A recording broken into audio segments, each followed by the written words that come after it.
Welcome everyone to the next edition of 365.live, and today I have with me Mark Armstrong from Code Software. Hi Mark, how are you doing? Hi, good afternoon, Mark, and thanks very much for inviting me along to this session. No problem. It's really good that you're here and you're able to show us all your good stuff that you do in the reporting space. So I guess you've got some information you want to share with us about who Code is, what you do, and all that type of stuff. Absolutely. So I think that the way we'll structure today, Mark, I'll go through a presentation which is a relatively high-level overview of the portfolio of solutions that we do offer, and then I'll open up the software really just to give a look and feel of the software, the simplicity of use and that side of things. Sure. So Code, just to give you a bit of background on Code, we're a relatively new company formed in 2013. We're a spin-off company from a more traditional call counting kind of call reporting company, and we ventured out on our own and really with a focus around Skype for Business, certainly initially around the fundamental analytics and reporting that are required for Skype for Business. But you'll see as the presentation goes on that we've certainly branched out into other areas outside of the pure analytics side of things. So looking at Skype for Business, of course, can be deployed online, cloud PBX, on-premise, partner-hosted, or certainly a hybrid deployment model from that. And we certainly support all of these offerings, including the hybrid offering, certainly from a reporting, but also a recording point of view. If we look at our actual solutions, our core solution really is UC Analytics. UC Analytics is a CDR-based reporting solution. It does have dashboards, maps, and alerts, again, which I'll go through as I go through the presentation.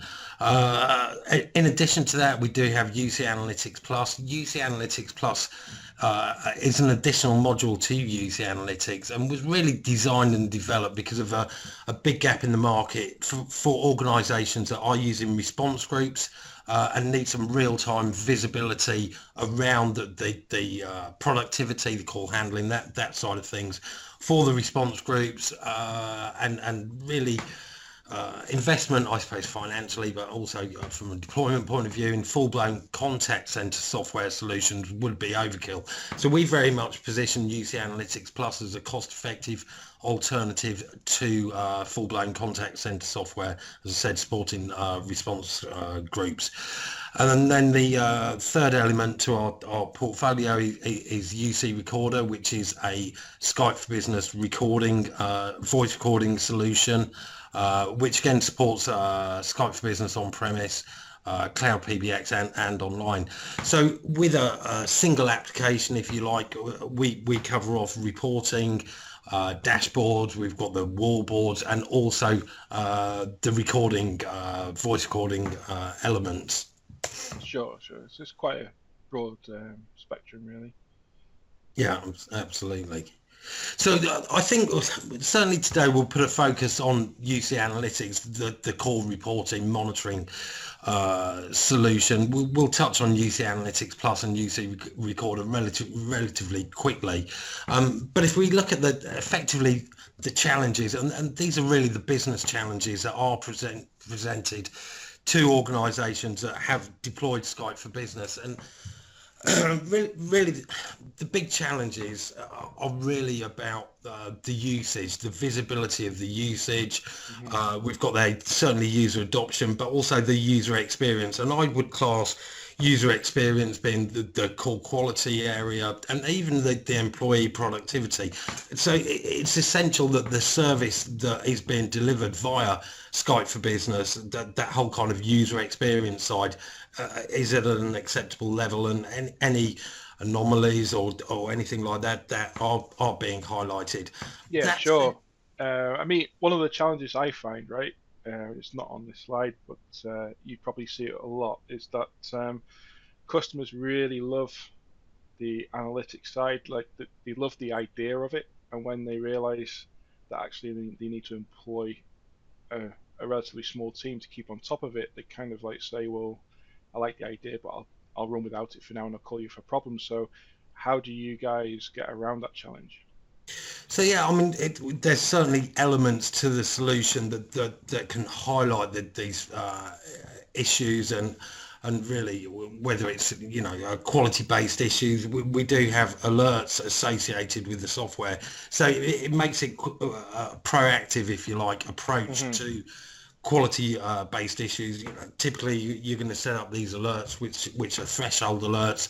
When a call is terminated and it's met that threshold, bang, you instantly get this email notification, and then you'll drill through with the various elements of the solution to the root cause analysis and utilize the software to troubleshoot the quality issues that are arising. Yeah, so you effectively are monitoring and triggering based off, I guess, the thresholds, and then that obviously allows IT to sort of forget it until it becomes a small problem before it becomes a large problem. Of course, yeah, sure. So yeah, I mean, certainly that user experience quality side is a key element to a successful deployment of Skype for Business. But I would say still the number one kind of reporting, monitoring requirement with our customers is around user adoption, and it's blatantly obvious why that's the case. Skype for Business is I suppose a change solution. It's a full blown collaboration solution which presents so many different benefits to the end users, but these benefits are only going to be realized if the users are adopting the technology. And the black and white view is that if they aren't adopting the technology, then you should have stuck with the phone on the desk and carried on business that way, which isn't the ideal thing here. So it's user adoption is obviously it's a massive thing, and it's one that takes probably you're talking 60-70% of your focus is pretty much on user adoption, because the deployment of it nowadays is relatively straightforward. I mean, it's not so much next finish type install. Well, it pretty much is for online to a certain degree. But it's all right. People sending out massive emails saying that on May the 1st we're transitioning from Cisco Avaya to Skype, and your phone will be removed and you'll have a headset and replaced, and get on with it. And it's just assumed at that point that people are using it, and it's assumed that they're enjoying their experience, and it's assumed that they watch training videos on the intranet, for instance, and what have you. But I guess your product helps us actually figure out whether users are adopting it in the right way or not. Of course, and it certainly drives that user adoption. So you'll highlight areas for further training, education, whatever it may be, or just lack of use of the technology. So it's certainly a key area in there. And then the final area is the cost and billing. So certainly as more organisations are certainly going full enterprise voice with the associated SIP trunks, there are the associated call costs. So we can also upload an unlimited number of carrier tariff tables to the solution, so we can accurately cost the calls, and typically that's going to be distributed internally for management and control. Different cost centres may take ownership. You can do the whole chargeback type stuff. Exactly that side of things. So at an incredibly high level, they're effectively the challenges that UC Analytics really addresses. So if we look at UC Analytics itself, it's an incredibly user-driven solution. So it's very much, certainly what we found is that every organisation and certainly every employee within an organisation is going to have very different requirements. So it is flexible, it's user-driven, it's very much users defined to the software their requirements, as opposed to the software defining the requirements to the user, if that makes sense. So with regards to the actual delivery or deployment of the solution, we can deliver either on premise. We do have a cloud offering based out of Azure, so we've certainly got that, and we've also got a partner hosted model, so it supports full multi tenancy for the hosted partners as well. Okay. So yeah, effectively the software has, I suppose, two key areas. It's got the dashboard front end that gives you this snapshot view of usage, and then it's got the underlying reports as well. So go back to what I was saying, it's very user definable. So this dashboard front end, a user will drag and drop, resize, they can apply filters, they can select out different dashboards to be displayed. Of course, they'll save that layout, and typically they're going to have a handful of different layouts for their different requirements throughout the day. Because it's CDR based UC analytics, it is by definition not real time. We do get this CDR records approximately every 60 seconds. So this dashboard is going to give you a snapshot view of usage, although it won't cover off the live calls information. Yeah, sure. So see your CDR information QE that you're pulling there. Is that your own database, or do you leverage the Skype for Business called QE database and CDR database for that? Yeah, so we effectively take the CDRs from the monitor server and the QRE database as well, bring it into our SQL database. I mean, the software is effectively entirely designed and developed around Microsoft technology, so it has got the SQL database in the background, which of course is our core database. So you take effectively what Microsoft does, collects, and then basically, inject steroids into it, and that then becomes codes UC analytics. That's it, effectively, yeah, and of course you can apply filters and manipulate the data accordingly with a very simple to use interface as well. Yeah, cool. Okay, so moving on from the dashboards and reports, effectively are the heart of the software. It's a bold, of course, intents and purposes, is a reporting tool. So yes, the software does come with predefined or canned reports, which cover off, I would say, the majority of organizations' reporting requirements. So, user adoption, conferencing, we've got the capacity planning, so we can look at the SIP trunk utilization, which again is an area quite often overlooked, the capacity side of things. I would say that really the key strength of the software, though, is the report designer and the report builder. So the report designer allows users to define the format of the report. They can simply drag and drop the fields that they want displayed in the reports, and then they use the report builder to apply filters. And what this means is, of course, very quickly you can build up a library of templates of your I suppose bespoke reports, but reports that are delivering exactly the information that you require, because you've defined them very, very quickly and easily. So once the reports are there and being defined, you can schedule them to run automatically with whatever frequency is required. Of course, you can go in and run them on an ad hoc basis.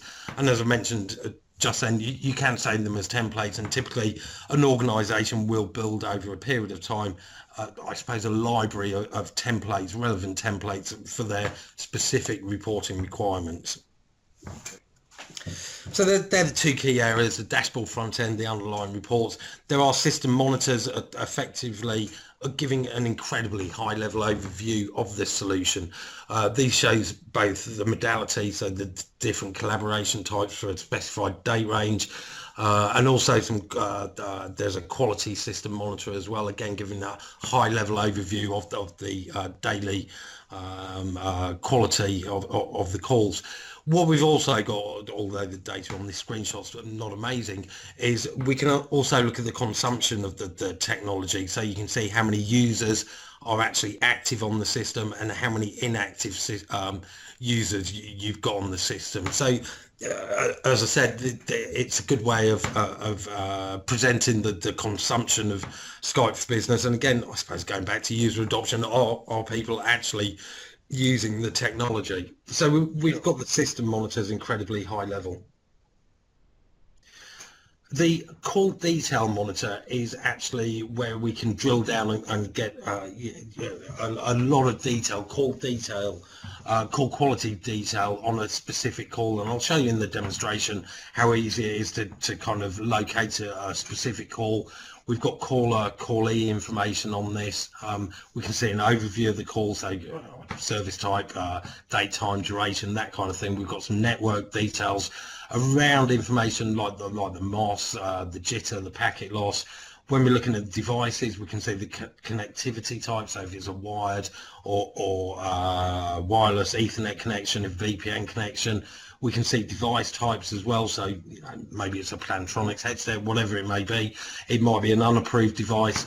But again, this call detail monitor is going to show you all of the details that are potentially going to be required to troubleshoot poor quality calls, or drill through to some kind of root cause analysis around the call quality issues that are arising. Yeah, does your software give you any sort of pointers as to what the problem may, not the problem may be, because you already call that out in this, but what the possible resolution may be? So I've seen other competitors in this sort of space where they are monitoring, specifically network, and they say that actually, between this switch and that switch, there was an issue. It's probably going to be this, or this, and it sort of helps you to it, because a lot of this information, although it's very relevant and it takes probably a subject matter expert to understand what a MOS score is and what to do with with a number that's like 2,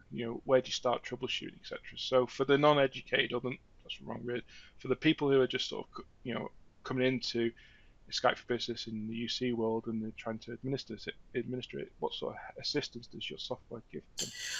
It really just gives you this snapshot view, which is kind of detailed. I mean, what you're kind of alluding to there is more network management software.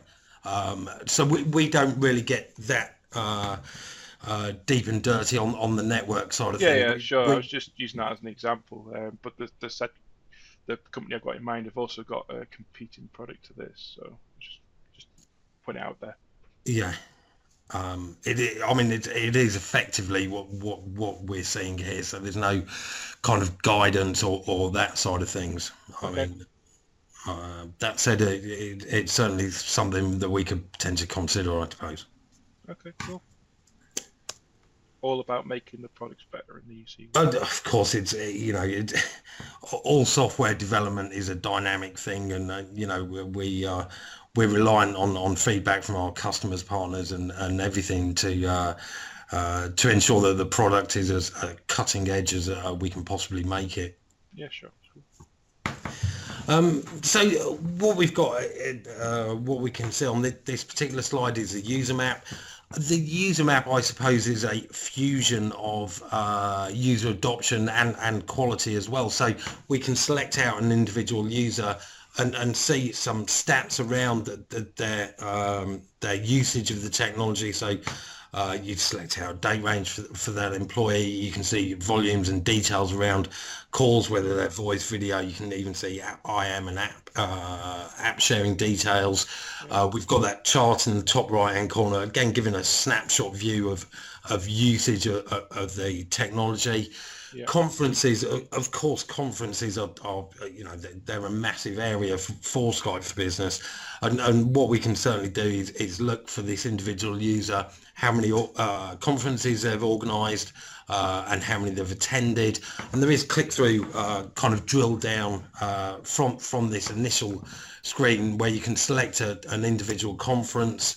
And actually go down and get more details on the attendees, that side of things. Again, I think I'll show you that in the demonstration, how you can generate more detailed information on the conferences.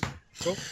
The next area is the RG or response group map. So again, response groups are certainly out there. There's a lot of organizations using that, and that they need some visibility about agent productivity, employee performance, call handling time, that side of things. So the RG map really is a summary of response group performance. Again, you select date range. You can see an overview for that date range of the response group performance. So things like how many calls have taken, how many been answered, percentage, that side of things. You can see that information presented in the graph underneath for each of the different days, and also each of the the individual calls are highlighted for the response group in that table at the top there. So what you can do, again, click through on an individual call. So I've selected one of the calls from that top level response group map. It's drilled down now. It can see for that call which agents in the response group the call was presented to, who actually answered it, and some summary details about the call, the queue time, talk duration, that side of things. So again, it's a quick and easy way of getting visibility around the response group performance. Sure. So in addition to those features I've covered off, the dashboard, the reports, those maps and monitors, some of the other features we've touched on alarms already. So these are the threshold alerts that we were discussing earlier, Mark. Yeah. AD integration, the software supports full AD integration. So any moves and changes that are being made on AD, you'll schedule that to automatically update the database held within UC Analytics. Benefits, of course, you've got a single database and it maintains the integrity of the data that's being reported on in UC Analytics. Yeah, so going back to the alarms for a second and thresholds. Yeah.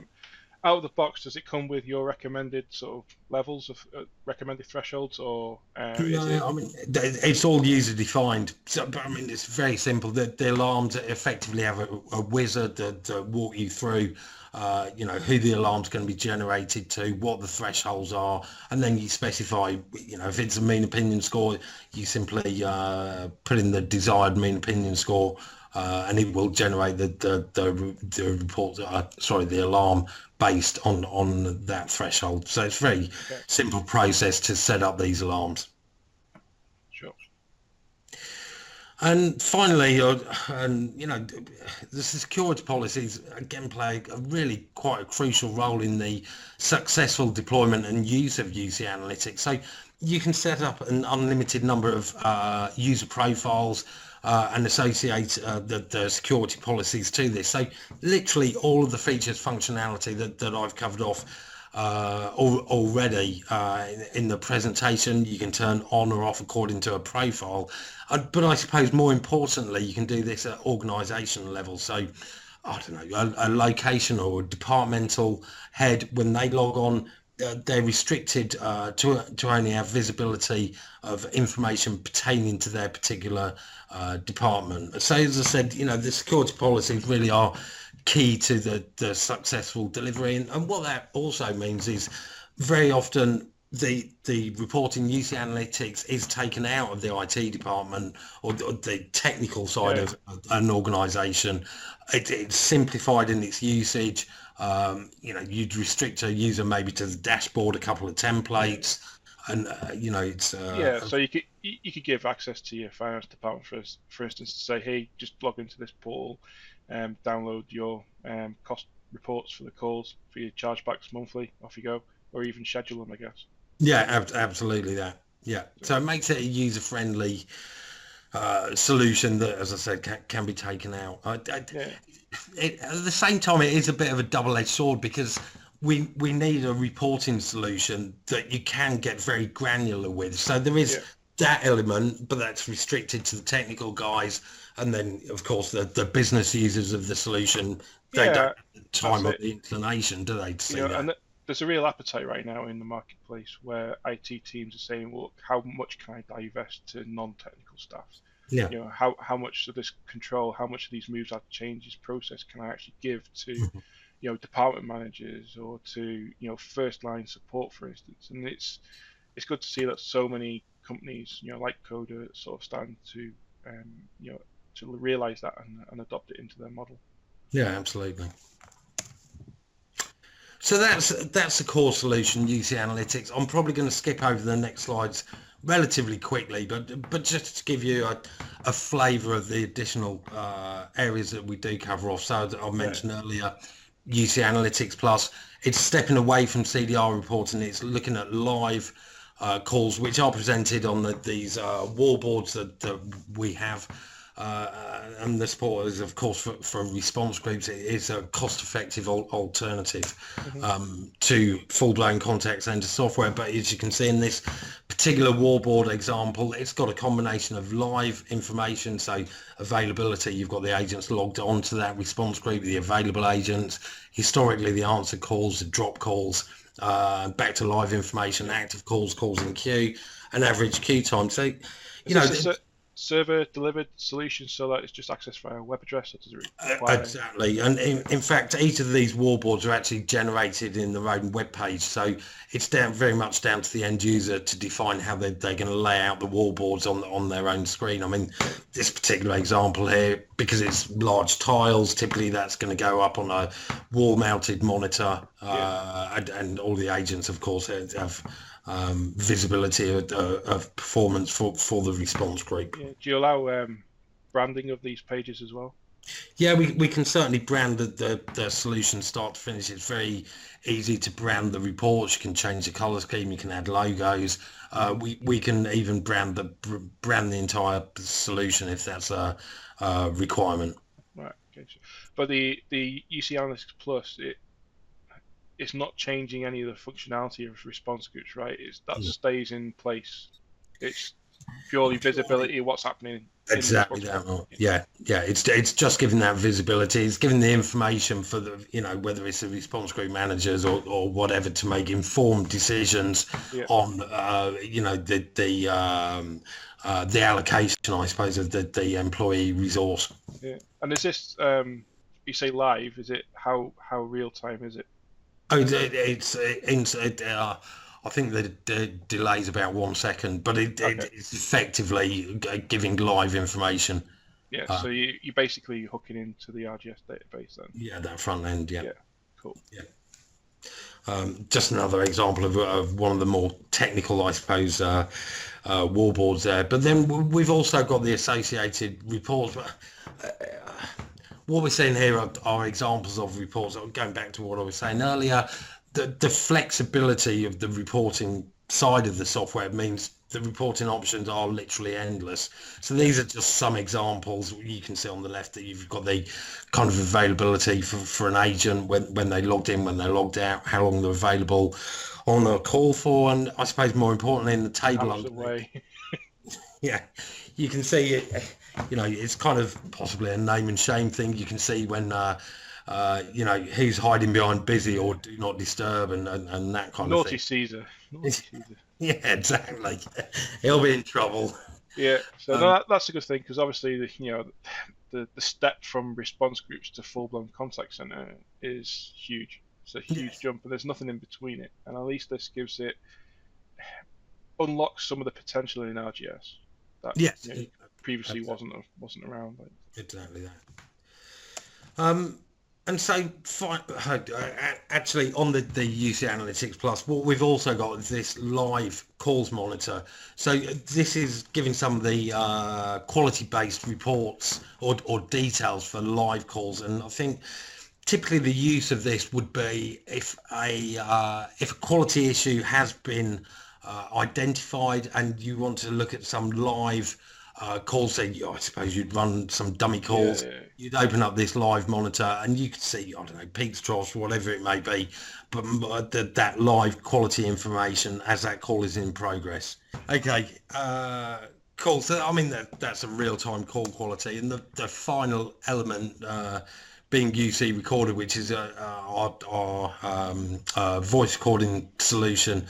It's something we've developed ourselves, so by definition it's not going to start off as a fully featured voice recording solution. It's incredibly simple, cost effective, easy to use. It's got this shared interface as well with UC Analytics, so it's that single interface. It's got a shared database with UC Analytics. So again, you've got the benefits of just that single, I suppose, application, for want of a better word. Is this a client-side application or is this server-based? Currently, it's client side. We are in the final kind of beta testing of the server side, and which is due for release at the end of this month. So we're going to have both sides. It's also now fully compliant as well. So we've got the full encryption. We've got pause and resume. So in addition to those requirements that you can see there, the training, monitoring, dispute resolution, it's also compliant. So of course, meeting the legislation that's required for a compliant voice recording solution. Yeah. In terms of the centralized storage part of that, are you able to give sort of security policies against that? So only certain people are able to listen to certain recordings rather than all recordings? Yeah, absolutely. So it kind of goes back to the shared database. So those security policies that I went through on the on UC Analytics can be applied, or that they can be separate for UC Recorder. But typically, yeah. So departmental head, when they log on, they can only see calls pertaining to their own department. At the moment, it is blanket recording as well. So it's going to record all of the relevant clients that the software's been applied to. We are going to do selective recording on the next release. So yeah, I was going to say, do you do like pauses? So like if you're taking a credit card number, for instance, can pause the recording? Yeah, we can currently, that's functionality that is currently available there. Okay. Pause and resume for the financial transaction side of things, cool. Which is a requirement for the compliancy. Yeah, so in terms of the back end, and I know you're about to show us this in the slide, but one of the questions that are coming out of my head right now is that some call recording software give like alert managers saying that this call was, perhaps not the best, and they use sort of, I don't know whether it's some kind of algorithms to sort of listen into the conversation and make that judgment. Does you planning on introducing that? Does yours have that right now, or is it just literally record it and then playback is a manual thing? Yeah, I mean, it's certainly on the roadmap. So there's various areas, and we are putting a lot of development resource to the voice recording solution currently. So we're going to have the ability to annotate the calls. Managers will be able to, it's called silent intrude, where they can listen in to a call and then they can effectively grade it afterwards. So there's probably going to be a star rating associated with each of the individual calls, along with any notes. And what we will do in the search mechanism as well, you'll be able to search on keywords in the notes. I mean, currently the search mechanism is based around a date time range. We can look at different participants. We can look at dial digits, CLIs if they're presented. We can look at SIP addresses. So there is currently quite a comprehensive search mechanism in there. We can look at specific response groups as well with the voice recorder. When it comes to playing back the calls, you can either use the interface here and play it back directly from here. If it's recorded in stereo, you can block off the left and right channel, which is useful certainly for training purposes, where you can just block out one participant on the call. You can also download the calls, save them locally as a MP3 file for playing, I suppose, outside of the actual recorder. Yeah, shall we drop into a demo now and see the software in action? So here's a demonstration of the actual solution. I'll focus just on UC Analytics, really, because I've got dummy data. I can't show the live calls going through that are associated with the wallboards for UC Analytics Plus. But just really to show you this interface, the voice recorder, as I mentioned, can actually be accessed directly from this single interface there. So what you're presented with initially is the system monitors, which I mentioned in the presentation, given a very high-level overview of the kind of collaboration volumes. If you mouse over each of the individual days, you can see the actual service type, the count for each of them. You've got the users, again, because of the dummy data, it's not really a fair representation, but that would typically be used for the looking at the consumption of the technology. We've got this very high level quality monitor, again giving just a very high level overview of the call quality for the selected date range. We've reflected the Microsoft methodology around allocating each of the calls as being either good or poor quality calls. If we then look at the dashboard, as I mentioned, it's definable to each different user. You can drag and drop, you can apply filters directly to it, you can select out the different dashboards. Once you've got it looking exactly the way you want it, you save that layout, and typically you can have a handful of different layouts for your different requirements. The dashboards are very dynamic. So in an example here where we can see the call type summary, you can see the majority are voice calls. If we deselect voice, and you can see just a voice, video, app sharing and IM volumes. If we did want to apply a filter, maybe we want to just see specific organization units, departments with the call type summary. You can look at the individual gateways as well. So you can apply these filters directly to it. We've also got click-through reporting. So, for example, maybe we just want to see some information on outgoing calls. You can see there's a bit of a trough there. So we click on that area on the dashboard. It drills down and produces this full report on that specified time range. These ad hoc reports, you can then either send them via email, you can save them to disk as either Excel, PDF or Word format. So that functionality is applicable to kind of all of these dashboards. As I said, it's down to the users to define what they want to see, if it's going to be quality based, if it's going to be user adoption, maybe that then typically that they'll have defined that and save those layouts. Yeah, quick question. Yeah, sure. Why aren't you using Bing Maps?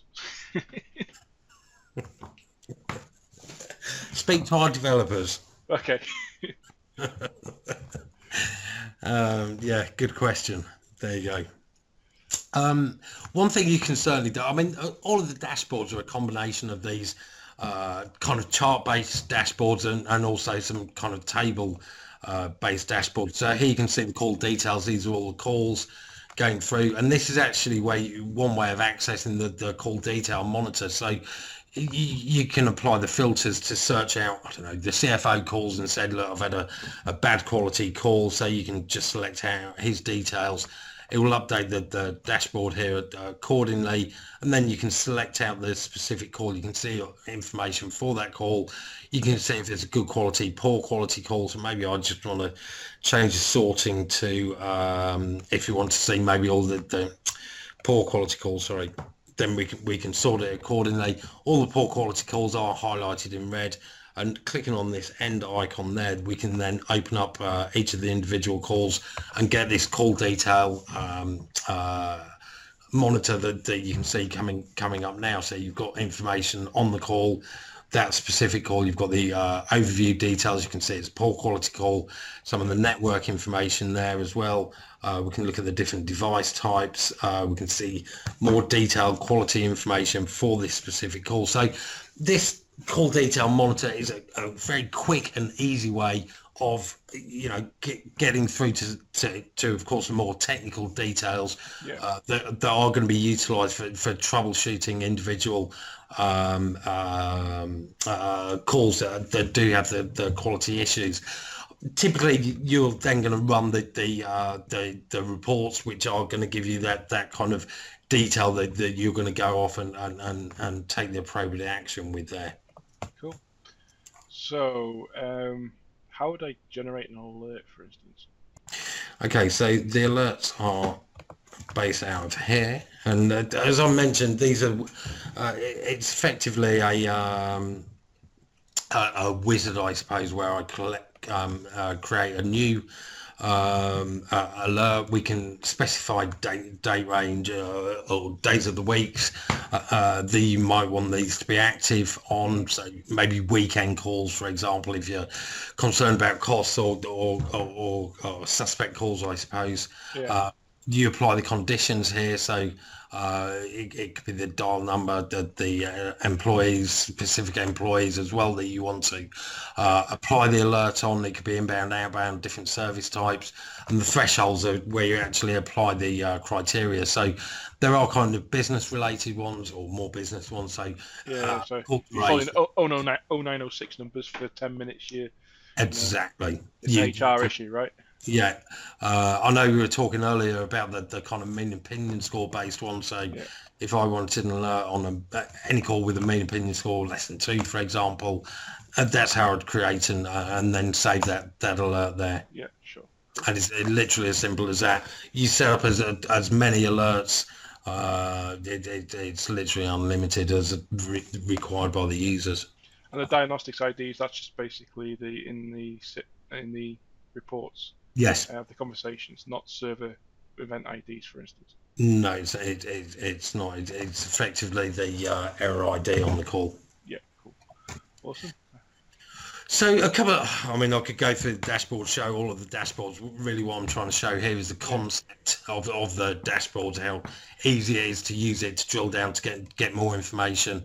A couple of the other areas that I will show you. So the user map that I showed on the presentation, this is where you select an individual user, you look at their kind of user adoption. So let me just, and also it's an easy way to access the kind of quality or associated quality areas. So here you can see I've specified a date range for this individual. You can see all of his call details, the IM, the audio, the app sharing. If I did want to just quickly drill through on one of the calls, then I simply click on that and it will go to the call detail monitor that we saw earlier. So it's very easy to click through and see that side of things. We've got the conferences organised by this individual. Here you can see a list of all of the conferences, and you can select out, I'll just select out one of the conferences here. And what it does, it drills down and it opens up this map now, looking at all the attendees within on that particular conference. It's actually color coded on the different service types they're using. You can see the date, time, duration. You can see the participants, if they were using the technology correctly. And again, we can click through and get the call detail monitored very quickly from that as well. Cool. And the chargeback system, you mentioned call accounting before in your presentation. Yeah. How does that look? So what we do, we upload the carrier tariff tables into here, so that they're all defined and managed from this area of the solution. You can change charge rules. As I mentioned, you can select out an unlimited number of carrier tariff tables. Once they're imported, you can make changes to them. You can go in and look at different destination codes, for example. You can apply discounts to them as well. So I've set up a discount here. So for the different call types, you can apply discounts. Discounts maybe not the best word. You can do a percentage markup as well. So if you wanted, I don't know if it's the case of managed offices, for example, where they want to charge their customers in addition to what they're getting charged, you can certainly use so your hidden service charge and such. Be put on that call. I see you've done some work in Dubai with doing Etisalat as well. Yes. All across the board. I guess the killer question that's probably going to consume most of our remaining time is that with Microsoft pushing cloud first and cloud PBX and everything is online, what's the question type of approach, they've got they're in the process of testing or previewing their advanced analytics for cloud PBX and Skype Online. So how do you see code fitting into that future model where it's a cloud first world? Well, certainly, I mean, at the moment, as I mentioned, we do have the support for the cloud offering, the Microsoft Cloud offering. At the moment, you know, the area that we're strongest, I know this is short term, is around the kind of hybrid on-prem and cloud deployment. So we can certainly support any of those kind of different deployment models. We're certainly going to be looking at the APIs that are going to be released and certainly utilizing them. But there's other areas that we are looking at taking the product to in the future, and they're really around kind of productivity apps, I suppose, that are associated with Skype for Business. So they'll sit alongside the whole reporting solution and certainly offer productivity gains to organisations that are using, whether it's Skype for Business Online or whatever it may be. That then we're looking at kind of certainly developing these kind of apps, as I said. Yeah, sure, cool.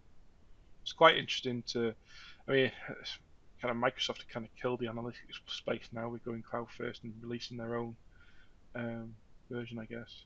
Yeah. Everybody's got to look for added value. But yeah, no, I don't think on premises is dead by any short terms of the imagination. And, it's a very naive view to think that. Yeah, and certainly hybrid's going to pick up, right? Because there's going to be a lot of people who are dipping toes in waters and seeing whether cloud's right for them. But there's always going to be a place for on-premise, especially for the very large institutes. Yeah. Finance sector, for instance, they're not going to want to jump to public cloud not in the short term or even in the medium term, I doubt. So, and we're certainly finding that as well. So that's, I would say, short to mid term, that's going to be our kind of focus, I suppose. But it'd be very naive not to appreciate that we've certainly got to have that full support for the cloud side of things as well. Yeah, sure. So anybody who's got like Skype, Lync, thinking about hybrid situations now, or even cloud, I mean, what countries do you operate in, and how would people get in touch with you? Are you a partner model only, or can people come to you direct? No, it's purely a partner model. So we do operate globally. I mean, currently we've got physical offices here in the UK, in Romania, in the Nordics, in Denmark, and also in South Africa. We're in the final throes of discussions in the US as well to open offices there. We do operate, as I said, 3 partners. So we've got local partners in all of these regions. Deployments in all 5 continents, and really, our customer base, it's so varied. It ranges between organizations with 100 users up to 60, 70,000 users. So it's literally across the board, cross vertical, all of those kind of good things. It's anyone who's deployed Skype for Business and wants to run it as efficiently as possible, I suppose. Yeah, which I guess tends to be everyone. Yeah. So I guess another question is, obviously there are other products on the market that sort of compete with you guys, and if you had to position yourself above the rest, what is your USP? I think it's the flexibility from a product point of view. It's flexibility of the solution, the user-driven nature of the solution. So, looking at the reports, for example, the fact that users define to the software their reporting requirements, as opposed to the software doing it to them, that's really key to the product side of things. Our delivery model as well. So we support on-prem deployment. We've got the cloud offering and the partner offering as well. So, I'd say probably currently our number one competitor in the market only has the cloud offering. So we certainly differentiate from them in that we have that flexibility. And on the commercial side as well, we've also got the perpetual or usage-based licensing model. So we kind of tick all the boxes with that as well. I guess the other question as well, obviously one that we've probably discussed in other situations privately, but see a lot of information here, numbers, names. So if I was a company who had some regulations that's saying that people outside region cannot access this information, can you do some fancy stuff with your reports, like anonymizing data? And certainly, you look geographically around the world, each different country typically has some different kind of data protection laws, whatever it may be. I mean, Germany, for example, certainly have quite stringent laws around that. So we have the ability to mask digits, for example, within the call details, and you can select out how many digits are masked. You can mask the SIP address as well. So it's certainly compliant on that side of any local legislation that is required around the data protection side of things. Yeah. Cool. So Mark, who are Code's biggest customers, and where have you deployed this in the world? So at the moment we operate through offices in the UK, Romania, in the Nordics, in Denmark, and also South Africa, shortly to open up in the US. We really operate a partner model with regards to, I suppose, vertical markets or even size of customers. It really is across the board. So some of the, I'd say it ranges from 100 Skype for Business users up to, tens of thousands. And certainly with some of our hosted partners that are using multi-tenancies, they've got thousands of customers on their platforms as well, supported. And as you can see from this slide, it's public sector, it's private sector, it's literally anyone who wants visibility or to utilize Skype for Business as efficiently as possible and realize that the return on investment, all of that side of things, then it's really an applicable solution for them. Yeah, I see that you're popular in the motor world, looking at that slide. Yeah, we've got BMW, Toyota, Nissan. Nissan are using the voice recording as well, so That's interesting. they're using both of the the collaborated solution. Cool. And how do people get in touch with you if they want more information about your product and So we've certainly got a lot of information on the website. Their web address can be seen here, codesoftware.net, or ping us an email at info@codesoftware.net, and we can certainly get back to you. We certainly offer free demos and trials of the solution as well. So if people like what they see and they do want to try it firsthand, then get in touch and we can make arrangements for that. Awesome. Well, that's all we've got time for on this episode or edition, and I want to thank you for spending the last hour with us, and thank you for showing your software. It's a pleasure. Thanks for the invitation, Mark. No problem. See you again. Thank you. Bye.